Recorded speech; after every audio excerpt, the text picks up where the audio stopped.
Welcome to Rise and Thrive. This is the podcast with the leaders who help make our communities thrive and the inspirational stories we hope will move you into more community engagement. I am your host, Patrece Dayton. Joining me today is Terre Haute Mayor Brandon Sakbun. Welcome. Thank you so much. I know you're a busy guy, so welcome. Yeah, thank you guys so much for having me on the show. It's always good to chat a little bit about the City of Terre Haute opportunities and how we can continue to grow as a community. Absolutely. The premise of this podcast is to talk about leaders and to get more people to step up and be leaders.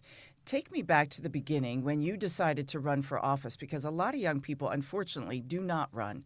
Take us back to the beginning, when you decided, why you decided.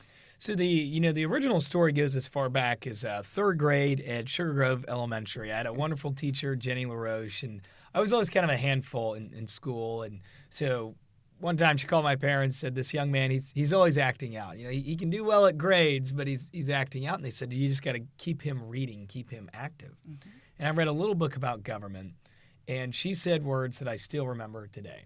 There was maybe 2 to 3 pages about a mayor, what a mayor does for a city. Wow. And all she really told me, she said, Brandon, you can do that too one day. Fast forward to middle school and high school, I had a number of teachers who were veterans who had served in the military, and that continued to reinforce my mindset of a call to public service.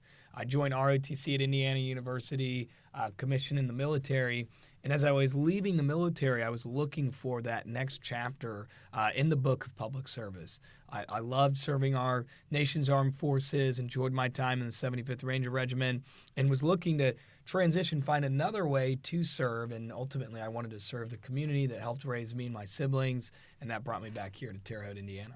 Isn't that amazing? A third grade teacher was a mentor, just said a few words, and it opened a world to you. And we've come full circle, Patrece, because I actually have a picture of her holding my now daughter, who's almost 1 year old. And I just think that's incredible, the impact of our public educators and how they really can shape the next generation. Absolutely. That's wonderful.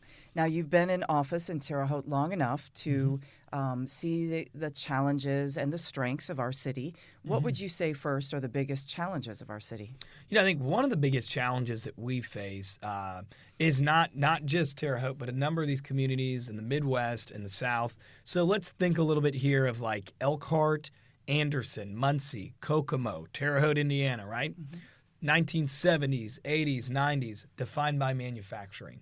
Yes. We've got very large employers. Well, as you know, whether it's NAFTA, whether it's dramatic changes to technology, the United States can produce more widgets today than we could 50 years ago. Technology's made us more productive. The global trade system's made us more efficient. So there's fewer manufacturing jobs. So as we enter and turn the corner into the 2000s, 2010, 2020, there are fewer jobs in this field that define some of these blue-collar communities. So a lot of these cities have got to find a way to adapt to the times. Sony DADC used to be 1,000 employees. You remember that. Pfizer absolutely. Used to be Columbia thousands. House. Columbia House. And, you know, I tell folks, there's no white horse that's going to come in from D.C. or Indianapolis and just drop another company in our lap. And even when they bring us companies and we work with the federal and state administration, oftentimes the total amount of jobs is fewer than what it was 25, 50 years ago. So we've got to find a way to diversify our local economy. And what I mean by that is, can we help the insurance, banking, and accounting industry all thrive and our top employers add just 5 jobs each? Can we help some of our anchor manufacturing plants, Great Dane, Saturn Pet Care, soon to be Intech, Amazon Hub, Casey's Distribution, can we help them grow by 10% each year? Can we work with small businesses and help them just add 1 employee or 1 new product line? And as you diversify your economy, what you also do is you're starting to create a recession-proof economy. So if one of these areas decreases because of some federal, national, or international policy, is your local economy set up to thrive in the bad times just like it is in the good times? Sure. It's great philosophy of baby steps. It is. It's little baby steps. But each manufacturer, each business taking that baby step adds to large steps. That's wonderful. It is. I mean, you celebrate The groundbreaking and ribbon cutting of a store that has 5 employees just is positive in as much as you do the 500-person employer, right? Absolutely. Because you're trying to say, hey, we need all of this to really grow our economy. Absolutely. What about our strengths? That was, or the challenges. We talked about the challenges. What about our strengths? So if you look at how we're positioned along Interstate 70 with 41, with not one but 4 institutes of higher education, Ivy Tech, St. Mary of the Woods, Rose-Hulman Institute of Technology, and Indiana State, a strong K through 12 system that does need support and does need to change a little bit. But Absolutely. when you look at those numbers, my biggest argument to anyone at the state level, the national level, and folks who are large employers is we must answer this one question. If you go to school in Indiana, high school or college, can you get a job that pays a livable wage in the state and in the region? That's the solution that we're trying to get to. We have strong workforce development programs. We have institutes of higher education.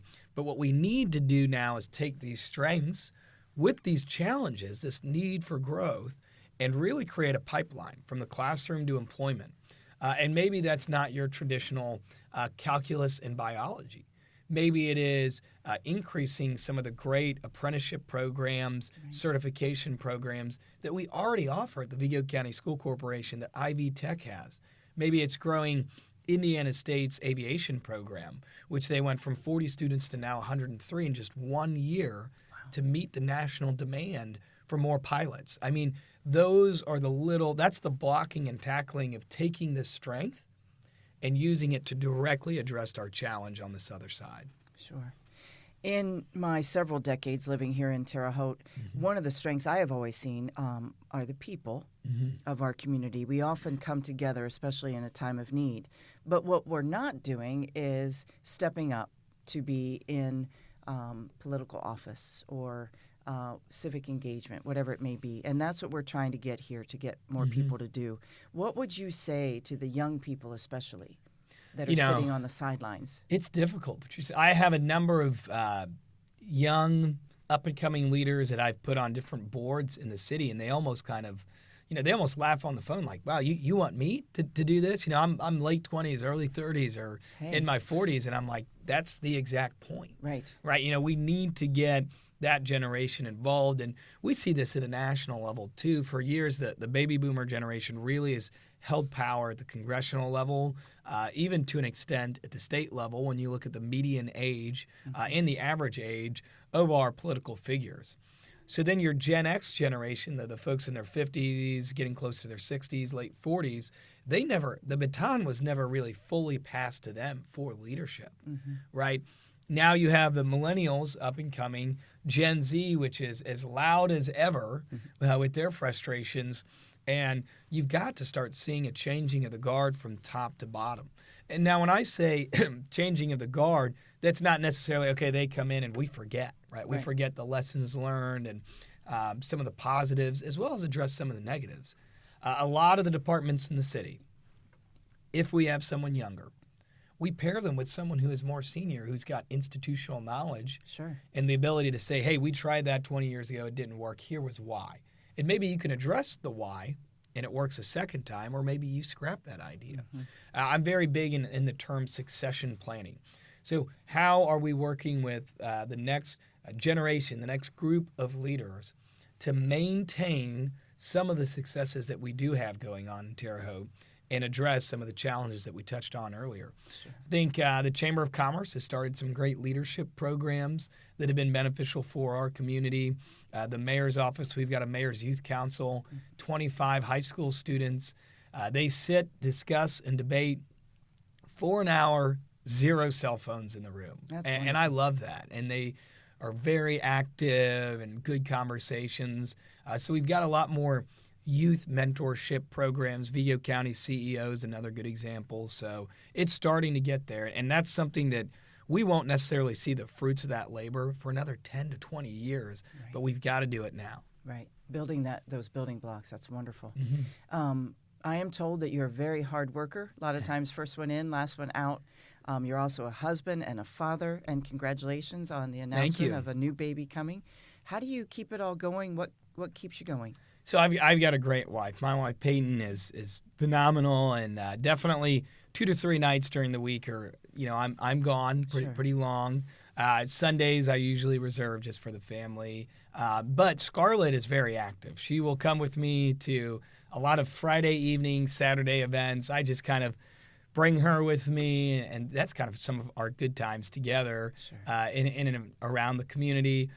My family, my wife's family, both live in town, which has been just a lifesaver. Without those two groups, I would not have been able to really excel in this job as well as excel at the household as a father and a husband. So it did take a little bit of sacrifice from all involved to make it work, but it's going well. We'll see when I have 2 under 2, though, how early I can get in the office, but it does have its challenges. Nowadays, though, so many of these board meetings you can take remote. I can go home, and when you're changing a diaper on a board meeting and you've got to unmute to make a vote, that's a pretty interesting time, but it's doable. Oh, that's funny. And so many people have been there and done that. I'm sure they're just like, you're fine. That's good. Yeah. Oh, yeah, which is always good. You run into a lot of guys and gals who've got decades of experience, and they're like, I've been there before. You'll be okay, young man. Right. Well, good for you for finding a work-life balance. It's difficult. It really is. It's difficult. Everyone has a different philosophy of leadership. Mm-hmm. What would you say is your philosophy of leadership?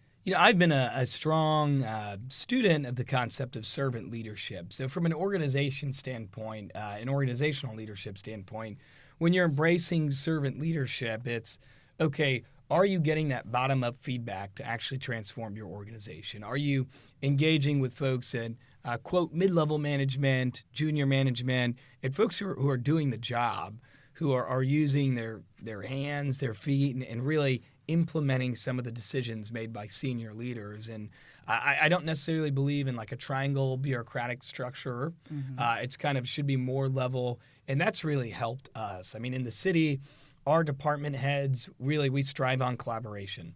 Can wastewater assist the street department or parks department or cemetery department on a tasking? How do we integrate police, fire with our community events to ensure that we're meeting not just public safety, but members of the community? And they've really embraced it. I think Kevin Barrett is a great example, right? Taking feedback from officers with 1 year on the job compared to 30 years is always an interesting conversation, because the challenges of a police officer today are different than the challenges of a police officer 25 years ago. Sure. Another really good example is Ed Stewart down at the wastewater department, really using his staff to help offset expenses or challenges for other departments. You'll see them partnering with Jordan Marvel at redevelopment and clearing vacant lots, assisting in demolition, helping with something as small as grass cutting in the city. And so that type of servant leadership mentality combined with the collaborative mindset is really our philosophy at City Hall. So putting good people behind you, and teamwork, it sounds like. Good people and teamwork. Absolutely, yeah. Wonderful philosophy. What about failure? We all are afraid to fail, but sometimes that failure or making mistakes, something as simple as that, can be good. What is your philosophy on failure? So I'll answer that 2 ways. I think the first one is look for how do you create a situation of controlled failure, right? So in the event that you have 2 decisions on the table, if one of them does not work out, is there an easy out? Is there an ability to pivot to correct that decision? Mm-hmm. Public policy, street paving even, sidewalk work, physical construction. How can you avoid a change order? How can you avoid changing architectural designs halfway through a job? You've got to address problems early. You've got to map it out. Now, if that does happen, do you have a budget? Do you have a plan prepared to address controlled failure? The second one that I talk about a lot, being a young man in politics, the great Greek story of Icarus, right? He gets these golden wings, then they melt because he flew too close to the sun, right? Stay humble, stay grounded, understand that there's a reason why I ask 5 folks from different fields their thoughts on a policy decision before I implement it. Mm-hmm. There's a reason why I call someone like George Azar, who's got 20 years plus on the city council, to bounce ideas off of, to say, hey, you remember the early 2000s. Why is something this way? There's a reason why I still have Mayor Duke Bennett's name and contact in my phone number. Sure. Because he's a remarkable man who, if I called, had a question, he always gets me an answer. He always, he'll let me vent even, right? And because he's been in that seat and reaching out to previous mayors at times, like Judy Anderson, even Kevin Burke, and saying, hey, why is this the way that it is, to help stay grounded so you don't get too close to the sun, your wings burn, and you crash and fall, right? Sure, absolutely. Great. What would you like to see down the road, 5 years, 10 years, for our city? What I'd really love to see is improvement in our neighborhoods and improvement in our schools. So our residential areas, whether it's the avenues over by Deming Park, Farrington Grove, over by Edgewood Grove or Ohio Boulevard, Collett Park neighborhood, for example, are those neighborhoods growing again? Is work being done to older homes that need repaired? Are vacant lots getting filled back in again? If your city is a body, I view the infrastructure, the roads, as the skeleton. Mm-hmm. And are we filling that in, right, with muscles and organs, with homes, with businesses? That, to me, is a very huge indicator of a growing community. And our home building does reflect that we've started to turn the corner and really grow again. The second conversation point is schools. Michael Hicks is a great economist at Ball State University. He did a study in the state of Indiana. Really, 10 counties account for 80% of our population growth. Wow. Those 10 counties all have passed numerous referendums or found another way to invest in their schools. Yes. He took that study, brought it one step higher, looked at all the counties in the nation, and the number one variable that accounts for population growth was investment in actually high schools. He took it a step further to analyze what level of education. And I only bring that up to say, if we're not investing in the 13,000 kids in the school corporation, if we're not helping them, trying to come up with a way for them to operate more efficiently, to educate to the highest standard, we won't necessarily see a problem 5 years from now, but we definitely will 50 or even 15 or even Absolutely. 10. And those are some of the problems that government leaders, quite honestly, did not have to deal with 15 or 20 years ago. A lot of times people thought of commissioners as just purely focused on roads. Mm-hmm. The job of a commissioner, a mayor, has really changed over the last 15 years, focused on economic development, focused on collaborating and working through problems that affect quality of life, quality of place. And I think that's really interesting in the public policy space, in the government space. People have high expectations for government, but they always want to reduce how much they pay. So it's very difficult to offer these high services and continue to grow and excel while faced with that financial problem. And it's something we've got to look at. If we can handle those two things, growth, strong growth, residential, commercial, and improvements to our schools, that's how we hit the final frontier. That's how we hit the next chapter of the story of Terre Haute, Indiana. I agree fully.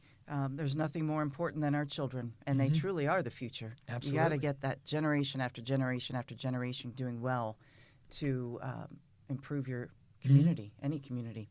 What do you see down the road, or what would be your dream for Brandon Sakbun?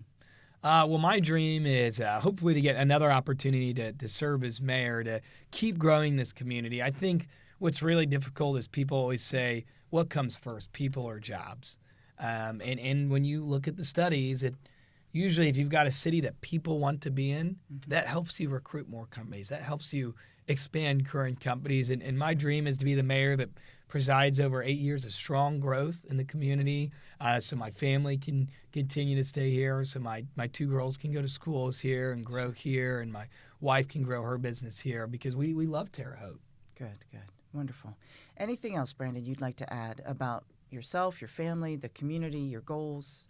What I'd really encourage all of the listeners to do is put the phone down and have a conversation. Talk about with your neighbors, your friends, your kids, your grandkids. Hey, what could we do to get involved in the community? I go to a number of groups: the Noon Optimists, Breakfast Optimists, Rotary Clubs, American Legions, the Boys and Girls Club. And you look around the room sometimes, and the folks who are volunteering and a part of these organizations, they're getting a little bit older each year, each meeting. And we've got to get more of our young families, young parents, or new employees involved in our community.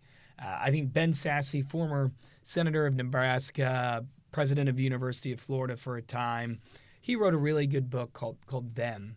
And part of this book is one of the problems of the United States of America is folks who are millennials in Gen X and now Gen Z aren't as involved. They're not necessarily volunteering as much, but they're also not getting pushed to volunteer as much. So be a full member of your community. And I've seen Mayor Pete Buttigieg in his second book had offered the same exact theory. And I've seen a number of folks involved in government now kind of pose this question. And it's a question we used to hear decades ago: ask not what your country can do for you, but what you can do for your country.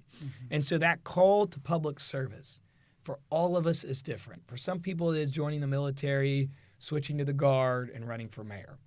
For others, it's joining their parent-teacher organization, coaching a Little League baseball team or a youth football team.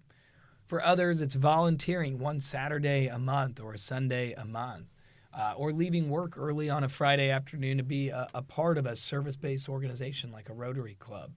Whatever that call means to you, that call to public service, I'd ask that you think about it, have a conversation about it, and then move to execution mode. Wonderful. Wonderfully said. Thank you so much for your time and your Thank you. expertise. And we could certainly use more young leaders like Brandon Sakbun. As he said, please think about that call and what that means to you, stepping up and helping your community. We hope you will rise and thrive. I'm Patrece Dayton. Have a great day.